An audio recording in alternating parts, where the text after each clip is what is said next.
why Chelsea's attack still isn't working. On paper, the structure looks improved. The pressing is more organized.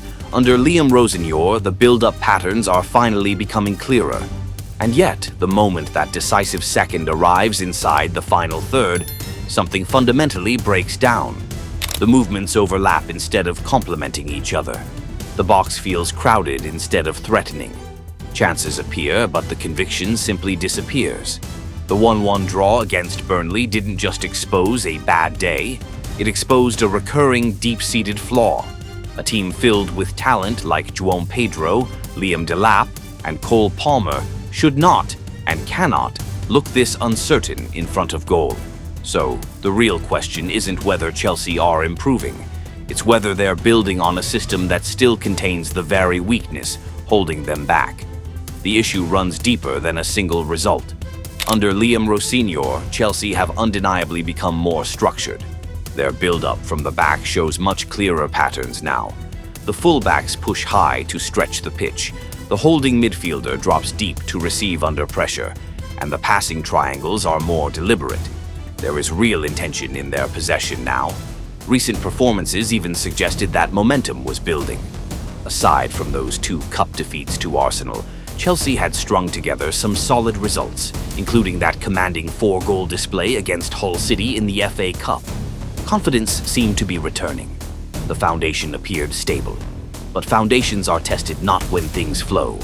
They are tested when precision is required. And that is where Chelsea still hesitate.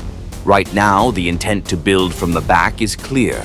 The center-backs are heavily involved in the first phase, and the holding midfielder drops deep to help move the ball forward. Both fullbacks push high to stretch the opposition, creating more room for the midfield to operate. You can see the triangles forming, especially in central areas. There's a clear effort to press high as well, winning the ball back quickly to keep the opponent pinned in. All of that tells you one thing. There's a real tactical idea taking shape. But top-level football isn't just about structure, it's about execution in the moments that matter. Against Burnley, Chelsea dominated possession, but they failed to control the tempo of the game. They created chances, yet they didn't take them. And when you fail to kill a game off, you leave the door wide open. That's exactly what happened. The spaces between the lines started to appear, Burnley grew into the match, and suddenly, a game that should have been comfortable became incredibly tense. At the heart of it all is the attack. On paper, Chelsea have the players to make a difference. João Pedro brings versatility and a natural finishing instinct. Liam Delap offers physicality and relentless energy. And then there's Cole Palmer, the creative hub, the player who can change everything with one clever touch or a perfectly timed pass. But talent alone doesn't guarantee chemistry. João Pedro is a naturally flexible forward. At Brighton last season, he was everywhere, playing as a central striker, drifting wide, or operating as a second striker. His movement makes him unpredictable. He pulls defenders out of position. The problem? It comes when he's asked to stay as a fixed number 9. To do that, he has to limit his instinct to roam. And if he keeps dropping deep out of habit, he ends up stepping into the same spaces that Palmer wants to attack just outside the box. Instead of creating options, they start crowding each other. Liam Delap has a similar instinct. At Ipswich Town, he was the focal point of every attack. He had the freedom to turn, drive forward, and play on instinct. But at Chelsea, that role doesn't belong to him anymore. Injuries and suspensions have also disrupted his rhythm, making the adaptation even slower. When both Delap and João Pedro drop deep looking for the ball, those central areas become overcrowded. It actually makes life easier for the opposition. All they have to do is stay compact, close the middle, and suddenly most of Chelsea's attacking routes just disappear. The changes in midfield only add another layer to the problem. Under Enzo Maresca, the structure that helped Palmer shine was built around giving him maximum freedom. He could start wide and drift inside like an inverted number 10, or operate centrally just behind the striker. Enzo Fernandez provided the balance, covering ground and keeping the tempo. But with Liam Rosenior looking to give Andre Santos a bigger role alongside Moises Caicedo, that balance has shifted.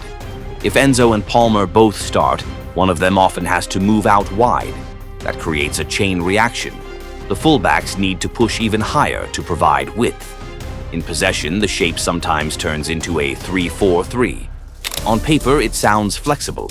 In reality, it has reduced the variety. Overlapping runs aren't as frequent. The rhythm feels more predictable. And when they can't break teams down out wide, Chelsea are forced back into the middle, the very area that's already congested with too many players looking for the same pockets of space. In moments like this, you start to understand why Nicholas Jackson was so important. He may not be a 25-goal-a-season striker, but tactically, he offered something crucial. His ability to play with his back to goal, to hold the ball up, and to drag center-backs out of position created the very space Palmer needs to attack. Earlier in the season, Jackson and Palmer combined for 12 goals, the highest partnership tally in the league at that point. That wasn't just technical chemistry, it was tactical balance. Right now, Chelsea can still score out of nowhere. João Pedro can pull the trigger without warning. Palmer can bend one into the top corner with that sweet left foot. But when those individual moments don't arrive, there's no clear plan B. Against Burnley, Palmer had an off day. He missed a big chance. A few passes didn't come off. And instantly, the whole attacking machine slowed down. That's the concern. When your system depends too heavily on one player finding magic, you're always one bad afternoon away from looking blunt. You also can't ignore the mental side. This is a young squad, talented, exciting, but still inexperienced. When the game calls for calmness, they rush. When patience is required, they force the tempo. At the highest level, football isn't just about possession stats, it's about emotional control. Defensively, there are still warning signs too. Conceding 31 goals tells you Chelsea haven't rediscovered their defensive identity. Every turnover in central areas feels dangerous. Now, the challenge for Rosenior is strategic. He has to decide what the spine of this team looks like. If Palmer is the creative heartbeat, he needs partners willing to sacrifice and stretch the pitch rather than crowd it. Chelsea don't lack potential. They don't lack talent. What they lack is cohesion and composure in decisive moments. The draw against Burnley was a timely warning. Building a new era takes clarity and sacrifice. Only when the tactical structure clicks with clinical execution will Chelsea move beyond this transition phase and become a truly stable force in the Premier League again.